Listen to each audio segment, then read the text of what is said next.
존경하는 도민 여러분, 안녕하십니까? 무주군 출신 황의탁 의원입니다. 정부는 외국인 관광객의 유치와 관광산업 진흥을 촉진하기 위해 관광특구를 지정해 왔습니다.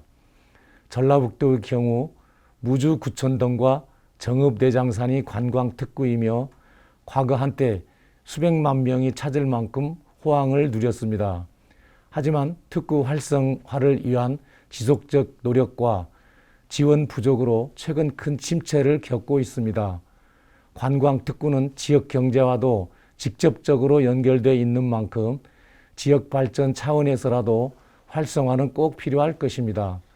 무늬만 관광특구라는 오명을 벗고 과거의 명성을 되찾을 수 있도록 도민 여러분의 많은 관심을 부탁드립니다. 감사합니다. 존경하는 전북 도민 여러분, 송지용 의장님과 선배 동료 의원님 여러분, 그리고 송하진 지사님과 김승환 교육감님을 비롯한 관계 공무원 여러분, 더불어민주당 무주군 출신 황의탁 의원입니다. 정부는 외국인 관광객 유치와 관광산업 진흥을 촉진하기 위해 1993년부터 관광특구를 지정해 왔습니다. 지정 조건을 충족하는 지역은 규제 특례와 금융 지원, 재정 지원 등의 혜택을 받게 되며 현재 13개 시도에 33개의 관광특구가 지정 운영되고 있습니다. 전라북도의 경우 무주 구천동과 정읍내장산이 관광특구로 지정돼 있으며 과거 한때 수백만 명이 찾을 만큼 호황을 누리며 전북을 대표하는 관광지로 명성을 떨치기도 했습니다. 하지만 두 지역 모두 최근 5년 동안 특구 지정 요건 중 하나인 연간 외국인 관광객 10만 명을 충족하지 못할 정도로 크게 위축된 상태이며 그 원인은 관광객 유치를 위한 지속적인 투자 실패와 변화하는 트렌드에 맞춘 콘텐츠 개발 소홀히 꼽히고 있습니다.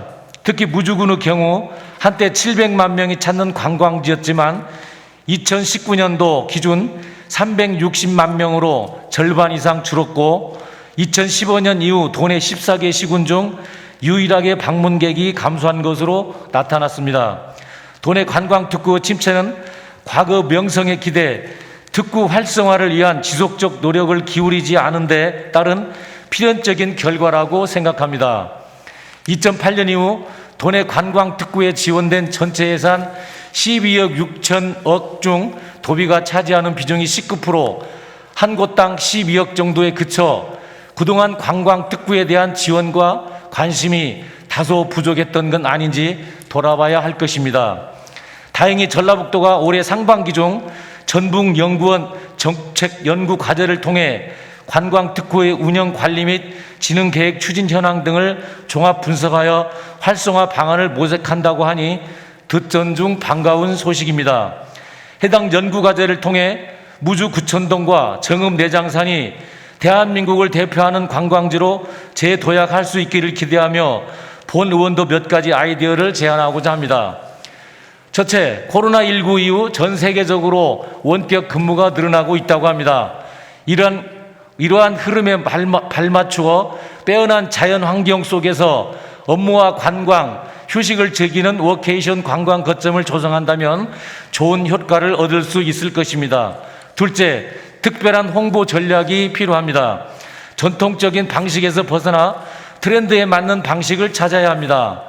통영시의 경우 먹방 유튜버인 쯔양이 욕지도란 섬을 탐방하며 먹방 콘텐츠 촬영을 하는 것을 지원했고 그 이후 욕지도 배편이 증편될 만큼 많은 관광객이 방문하는 효과를 얻었다고 합니다.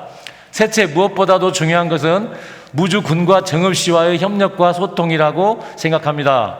기초자치단체의 힘으로만 관광특구 문제를 해결하기에는 역부족으로 전북도와 해당 지자체들이 원팀으로 상호 협력해 정부 지원 사업, 공모사업 등에 적극 나서야 할 것입니다.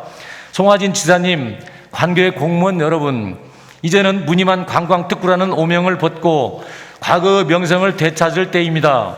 무엇보다 관광특구가 지역 경제와 직접적으로 연결되어 있는 만큼 지역 발전 차원에서라도 관광특구 활성화가 꼭 필요하다는 것을 강조합니다.